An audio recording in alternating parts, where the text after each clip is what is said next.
જ્યારે વીરાંજલિનો આ કાર્યક્રમ છે ત્યારે ઘણી બધી વાતો મને યાદ આવે છે. આટલી બધી સંખ્યામાં બધા સરસ રીતે શાંતિથી સાંભળો છો તો મને આવી વાતો યાદ આવે. ગામડાના માણસોએ પરંપરાને, સુરવીરતાને, ભક્તિને આ બધું જીવતું રાખ્યું છે અને એ ગામડાથી જ આપણી પરંપરા, સંસ્કાર અને સંસ્કૃતિ અડીખમ ઊભી છે. અહીંયા બેનને, મારે અંશાબેનને કહેવું છે કે બેન, તમારા જેવી કેટલી માવડીઓ છે જેણે દેશના માટે દીકરા આપ્યા. એક બહુ સરસ વાત છે કે એક બેનને એક દીકરો સેનામાં ભરતી થયો અને બેન શહીદ થયો, શહીદ થઈ ગયો. 7 દીકરા હતા. શહીદ થઈને આવ્યો ને અમુક સમય પછી એ શહીદ થઈ ગયો એટલે રોઈ નહીં, આહુડા નો પાડ્યા, દાંત કાઢતી હતી. કાંઈ વાંધો નહીં, રાષ્ટ્ર માટે શહીદ થઈ ગયો છે ને, બીજા દીકરાને તૈયાર કરીને મોકલો. એ અમુક વર્ષ એ શહીદ થઈ ગયું. થતા હાથે 7 દીકરા શહીદ થઈ ગયા. 7 દીકરા શહીદ, 100 દીકરા શહીદ થયા. હાથમાં ને મોકલતી હતી તે આંખમાં આંસુ જોયા. બીજા બેને કીધું, બેન તે 6 દીકરાને વળાવ્યા ત્યાં સુધી કોઈ દી રોતા નથી જોઈ. આ હાથમાં ને મોકલવાટાને શું કામે રોવે છે એ મને સમજાવીશ. એટલે આ એક દીકરો વધારે વાલો એમ, ઓલા 6 વાલા નહોતા. તેથી એને એમ કીધું એટલે નથી રહેતું બેન કે તો કે 100 દીકરા વળાવ્યા ત્યાં સુધી મારે મોકલવા માટે બીજા હતા. આ હાથમાં છેલ્લો વળાવું છું. આ શહીદ થઈ જાય પછી સહજ સેના માટે કોને મોકલીશ એના આંસુ મને આવે છે. ભલા માણસ, આ માવડિયું છે દુર્ગાવતી, દુર્ગા ભાભી. તમે વાંચો તો ખબર પડે. 7 વર્ષના 6 વર્ષના દીકરા માટે કેવડો એને એમ બલિદાન દેવા માટે એને તૈયાર કરી દીધો હતો દુર્ગા ભાભીએ. ભગતસિંહ અને ચંદ્રશેખર આઝાદ બધાએ સાન્ડર્સને માર્યો ત્યારે દેશની ચળવળ હાલતી હતી ત્યારે સાન્ડર્સને માર્યો. અને પછી સાન્ડર્સ એવડો મોટો અંગ્રેજ અધિકારી, હવે એને મારવો એટલે આખા લાહોરમાં પોલીસ એલર્ટ થઈ ગઈ, અંગ્રેજ પોલીસ. ભગતસિંહને જ્યાં ભાળો ત્યાં ગોળીએ દ્યો. ભગતસિંહને નીકળાય એમ નહોતું ક્યાંયથી. હવે ભગતસિંહ શહેરમાં ક્યાંથી બહાર નીકળે, કોઈ પણ જગ્યાએથી નીકળે તો મારી નાખે. અને સાંભળજો આ વાત, આ દેશની દીકરીઓ માવડીઓ કેવા બલિદાન આપ્યા. એટલે અને રાતના 9:30 પોણા 10 ની આસપાસ ટકોરા એક સ્ત્રીને આંગણે આમ દરવાજે ટકોરા વાગ્યા. બાઈ માણસ એકલી હતી, એક દીકરો પોતાનો હતો ભેળો, 5-6 વર્ષનો. પોતાનો પતિ કલકત્તા ગયેલો અને દુર્ગાવતી નામ એનું, દુર્ગા ભાભી. અને ભગવતી ચરણ વોરા એના પતિનું નામ. એ કલકત્તા ગયેલા કામથી, એટલે શહીદોના ભાઈ વીરોના, ક્રાંતિકારીઓના કામ માટે.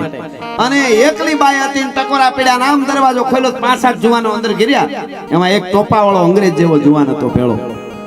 એટલે આમ જોયું, ધીરે દિન જે જાણીતા હતા એને કીધું એ અંગ્રેજ કોને?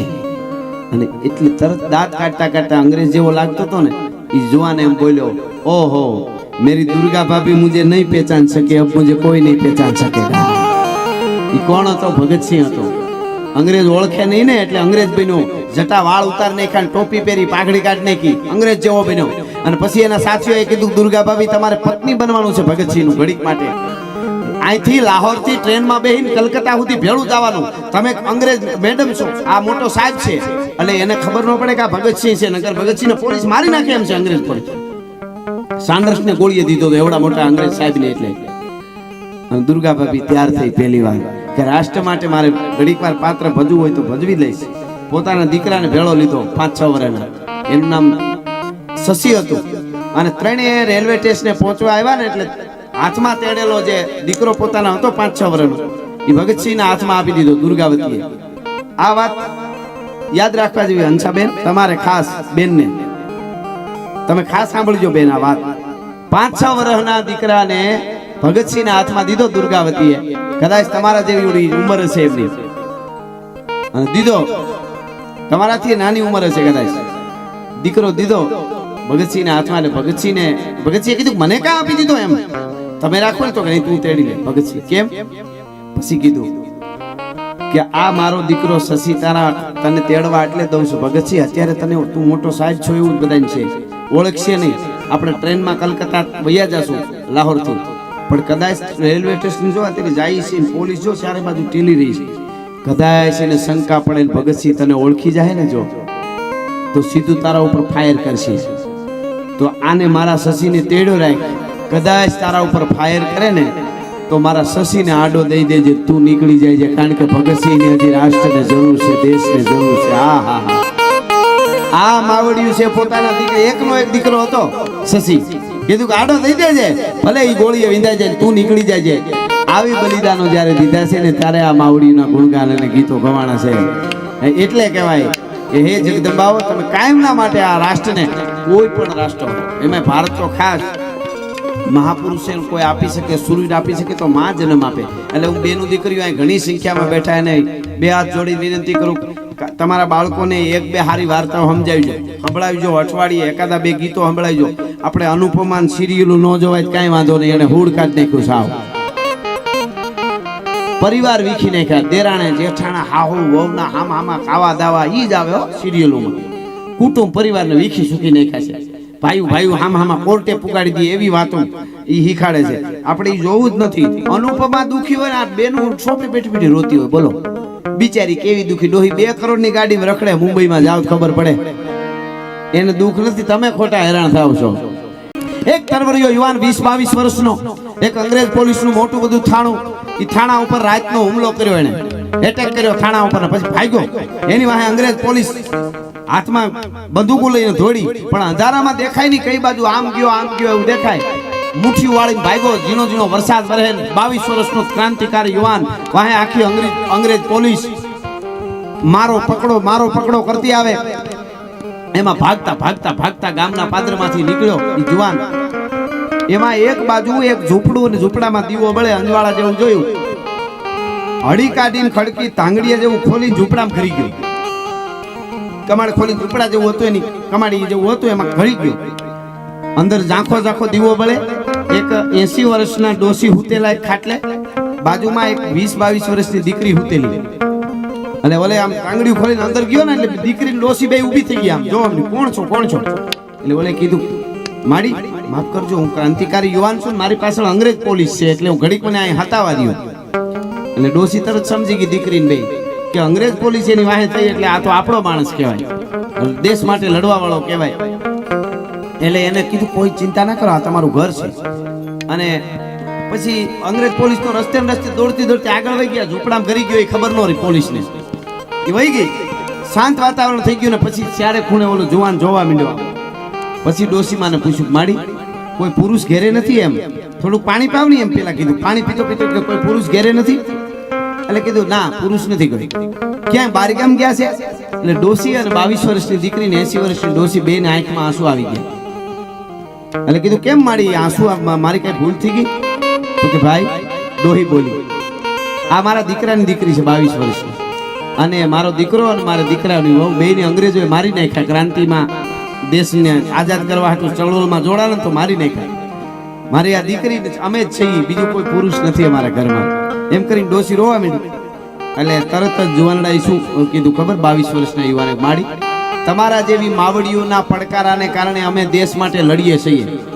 તમે જેવી વૃદ્ધમાં જો થાકી જાય તો દેશ આઝાદ કેમ થશે? તમારે અમને હિંમત આપવી જોઈએ. તમે રોવા માંડ્યા. ડોસી કહે, બેટા તારા જેવા યુવાનો છે ને, એની તાકાતથી દેશ આઝાદ થઈ જાય એના ઉપર મને ભરોસો છે, એના ઉપર શંકા નથી. પણ દેશમાં અમુક કુરિવાજો આપણા સમાજમાં છે ને, એને કોણ આઝાદ કરશે?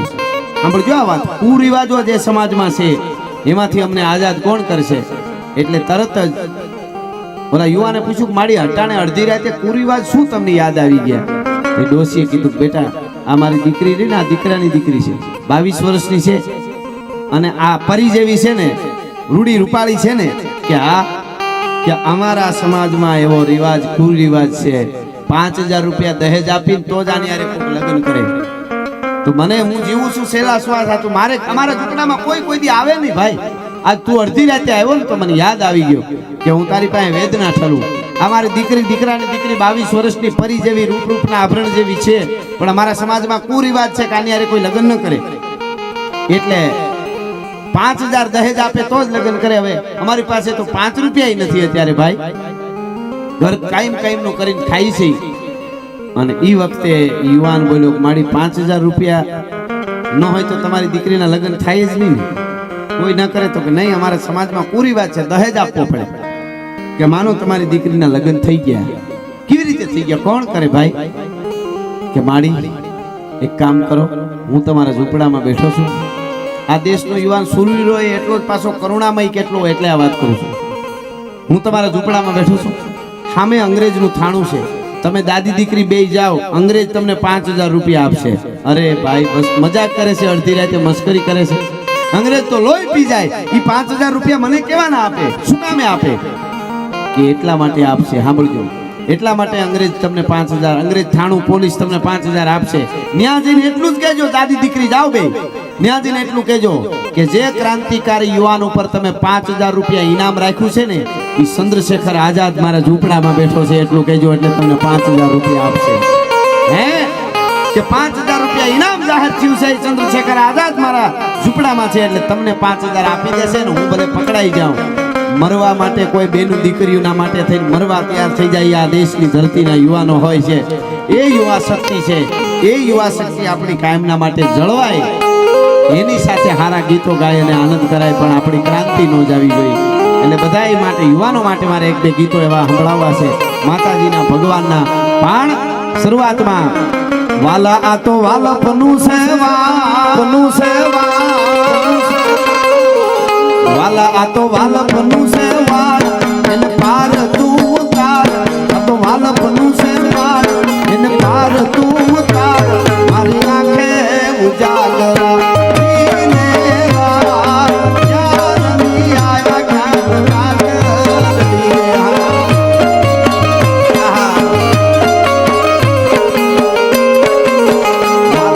વાલપનું છે, વાળ એને પાર તું ઉતાર. મારી આંખે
સરકારી છે.